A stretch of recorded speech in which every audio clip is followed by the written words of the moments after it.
C programming এর Bangla video টিউটোরিয়ালে আপনাদের সবাইকে স্বাগতম। আমি মোহাম্মদ শরীফ চৌধুরী। গত পর্বে আমি স্ট্রিং নিয়ে আলোচনা করেছিলাম এবং ক্যারেক্টার এবং স্ট্রিং এর মধ্যে পার্থক্য মূলত তুলে ধরেছিলাম। আজকের পর্বে আমি এর অ্যাডভান্স কিছু বিষয় নিয়ে আলোচনা করব। প্রথমে আসি, এখানে একটা টার্মিনেটিং পয়েন্টের ক্যারেক্টারের কথা বলেছিলাম, যেটার জন্য বলেছিলাম যে এই টার্মিনেটিং ক্যারেক্টারের জন্য স্ট্রিংটা বিশেষ টাইপের ক্যারেক্টার অ্যারে এবং স্ট্রিং একটা আলাদা শাখা দেওয়া হয়েছে। কিন্তু এই একটা টার্মিনেটিং পয়েন্ট, টার্মিনেটিং ক্যারেক্টার, এর কারণে আমাদের সুবিধাটা কি হয়েছে? ছোট্ট একটা সুবিধা দেখি। ছোট্ট সুবিধার মধ্যে এই মুহূর্তে যে সুবিধাটা আপনারা খুব ভালোভাবে উপলব্ধি করতে পারবেন সেটা হলো যে এই একটা টার্মিনেটিং ক্যারেক্টারের জন্য আমাদেরকে এই তিনটা লাইন লিখতে হবে না। এই তিনটা লাইনের জায়গায়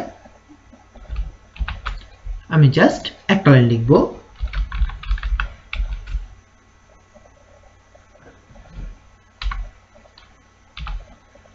%s,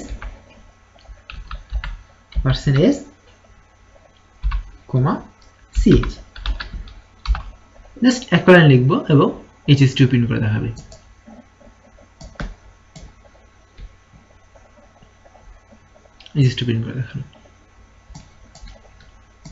খুব সুবিধা, এবং এটি শুধুমাত্র ব্যাকস্ল্যাশ 0 কারণে হয়েছে। এখানে যদি ব্যাকস্ল্যাশ 0 না থাকতো, যদি অন্য কোনো ক্যারেক্টার থাকতো, তাহলে আমরা আমাদের ডিজায়ার আউটপুট পেতাম না। কি চলে আসছে, EFG চলে আসছে সব।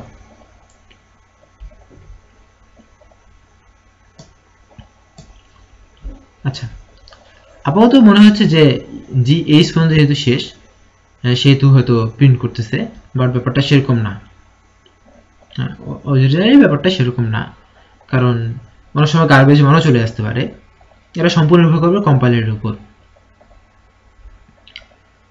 এবার আসি যে আমরা স্ট্রিংটা কিভাবে ডিক্লেয়ার বা রিপ্রেজেন্ট করব সেটা নিয়ে।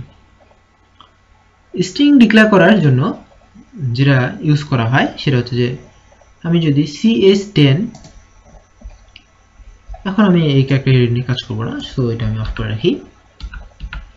ch10 ইকুয়াল টু, যদি আমি hs2 দেই,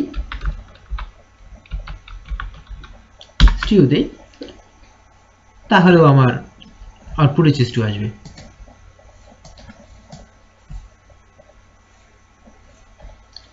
তাহলে আমার আউটপুট hs2 এসেছে। এখন আমি যদি বলি এখানে কয়টা ক্যারেক্টার রয়েছে, আপনারা অফকোর্স বলবেন 4টা ক্যারেক্টার, h একটা, s একটা, t একটা, u একটা, বাট এখানে রয়েছে 5টা ক্যারেক্টার, কারণ ওই যে একটা টার্মিনেটিং ক্যারেক্টার \0 এখানে অটোমেটিক্যালি রয়ে গেছে, এবং এই \0টা সবার শেষে আছে বলেই কিন্তু hs2 টা প্রিন্ট করেছে। আচ্ছা, এখন আমি hs2 এর পর একটা স্পেস দিয়ে এখানে আমি লিখতেছি দিনাজপুর। সো আমি যদি এখন এটাকে প্রিন্ট করি, তার স্পেসও প্রিন্ট করবে অফকোর্স, কারণ এটা গোটাটা একটা স্ট্রিং। এই যে যেটা হয়েছে যে আমি এখানে 10 লিখেছি, বাট এখানে অনেক বেশি দিয়ে দিয়েছি, সেটা আমি ক্রস করতে পারবো না। এখানে আমি 100 দিয়ে দিলাম। এটাকে আমি রান করি,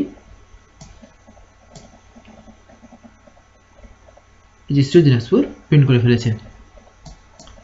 আমি বলেছিলাম যে এখানে একটা \0 আছে, এটা কিন্তু ব্যাকস্ল্যাশ 0 না, এটা কিন্তু স্পেস, আর এটা হচ্ছে \0 আর \n না, নিউ লাইনও না। এগুলো জিনিস একটু খেয়াল রাখতে হবে। এখানে \0 আছে বলে এটা প্রিন্ট করেনি। এই ব্যাপারটা আপনাদেরকে একটু উপলব্ধি করার জন্য আমি জাস্ট একটা ছোট কাজ করব, সেটা হচ্ছে যে দেখুন ক্যারেক্টারে এগুলো সিএলডি থাকবে, এটা থাকবে C0, C1, C2, C3, C4 এ স্পেস, C5 এ D, C6 এ হচ্ছে I। যেমন আমি এখানে %C দিয়ে যদি CH আমি 6 প্রিন্ট করি, তাহলে I প্রিন্ট করবে।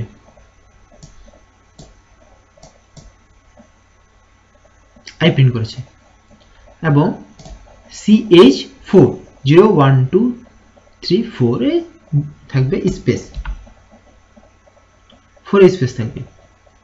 আচ্ছা 4 স্পেস আপনারা আউটপুট দেখে বুঝতে পারবেন। তো 5 এ থাকবে ডি, আমরা ডি দেখলে এটা বুঝতে পারবো যে 4 স্পেস থাকবে,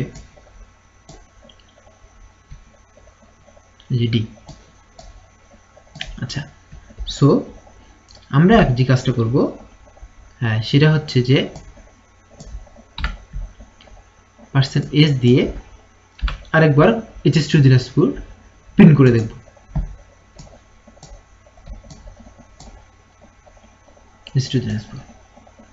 আচ্ছা আমি যেটা বলছিলাম যে HS2 দিনাজপুরের শেষে ব্যাকস্ল্যাশ 0 আছে এবং ওটাই যখন এখানে প্রিন্ট করতে বলা হচ্ছে তখন একটা পর একটা প্রিন্ট হচ্ছে এবং সবশেষে যখন ব্যাকস্ল্যাশ 0 পাচ্ছে তার মানে আর প্রিন্ট করতে হবে না, মানে আমার স্ট্রিংটা শেষ, এটাই বোঝাচ্ছে। এবং আমি স্ট্রিংটা এখন তার আগে যদি শেষ করে দিই, যেমন আমি বলেছিলাম যে এখানে ch4 এর মধ্যে যে উপাদান আছে সেটা হচ্ছে স্পেস, এইটাকে এখন আমি ব্যাকস্ল্যাশ 0 করে দেব। তার মানে কি এখন যখন প্রিন্ট করবে তখন বুঝবে যখন ব্যাকস্ল্যাশ 0 মানে এই পজিশনে ব্যাকস্ল্যাশ 0 পাবে, তার মানে HS2 প্রিন্ট করবে। এবার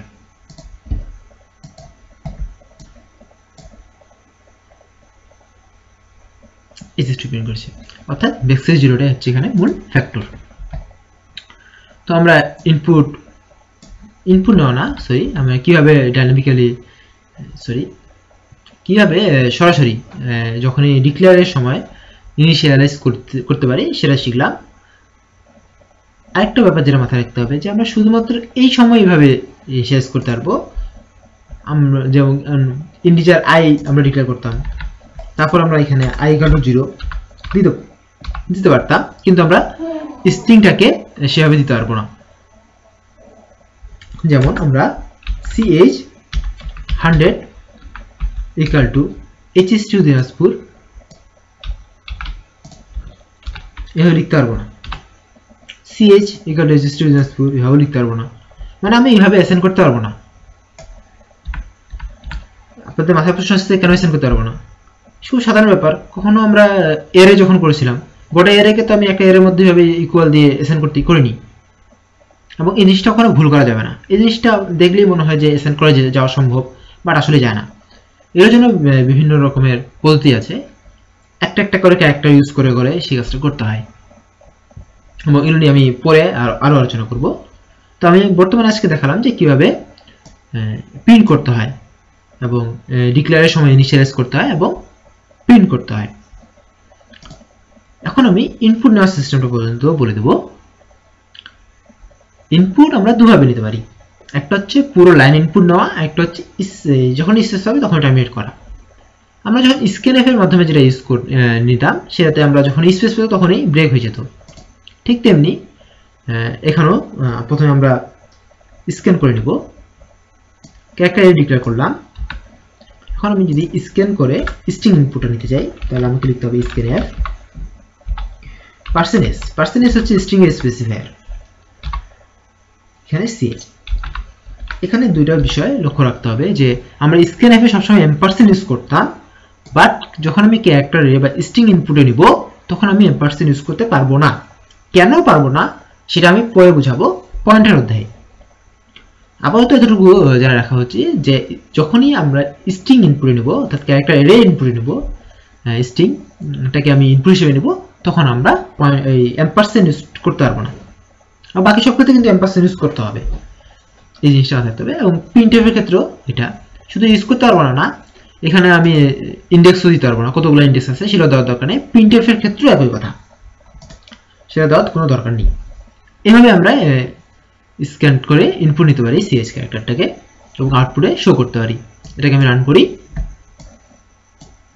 এখন আমি এখানে যদি sdfg এটা চাপলাম তো sdfg চলে এসেছে। তো আবার আমি রান করব, রান করে আমি যদি এখানে লিখি hstu দিনাজপুর, শুধুমাত্র hstu চলে আসবে, দিনাজপুর আসতেছে না। কেন আসতেছে না? এই যে স্পেস পেলে স্ক্যানএফ টার্মিনেট করে, এটা তো আমরা আগে জানি। কিন্তু সমস্ত লাইনটাকে আমি ইনপুট হিসেবে নিতে পারি, এর জন্য বেশ কিছু প্রসেস রয়েছে। তার মধ্যে একটা প্রসেসের মধ্যে রয়েছে আমি এখানে এটা দিয়ে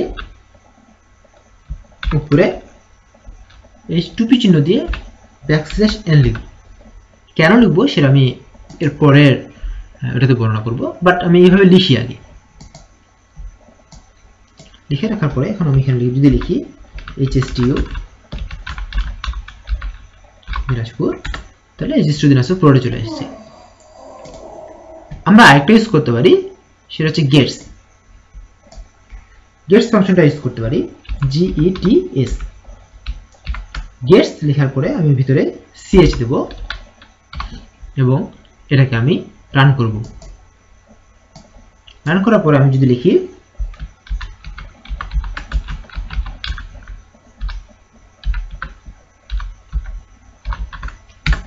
তাও চলে আসবে। ব্যাপারগুলো খুব সহজ মনে হচ্ছে, বাট এগুলোতে একটু পরিমাণে সতর্ক থাকতে হয়। সেসব বিষয় নিয়ে আমি পরে আলোচনা করব। আপাতত আজকের পর্বে এই পর্যন্তই, এবং আজকের পর্বে আমরা কিভাবে স্ট্রিং ইনপুট নেওয়া যায়, কিভাবে স্ট্রিং প্রিন্ট করা যায় এই বিষয়টা বর্ণনা করলাম, এবং আশা করি আপনারা এই বিষয়টা প্র্যাকটিস করবেন, কারণ এরপরে টপিকগুলোতে এই দুটো আজকে এবং গত পর্বে যে বেসিক জিনিসগুলো, সেই জিনিসগুলো খুবই পরিমাণে কাজে লাগবে, এবং এই জিনিসগুলো যদি আপনারা বুঝতে না পারেন তো পরেরগুলো বুঝতে একটু পরিমাণ কঠিন হবে।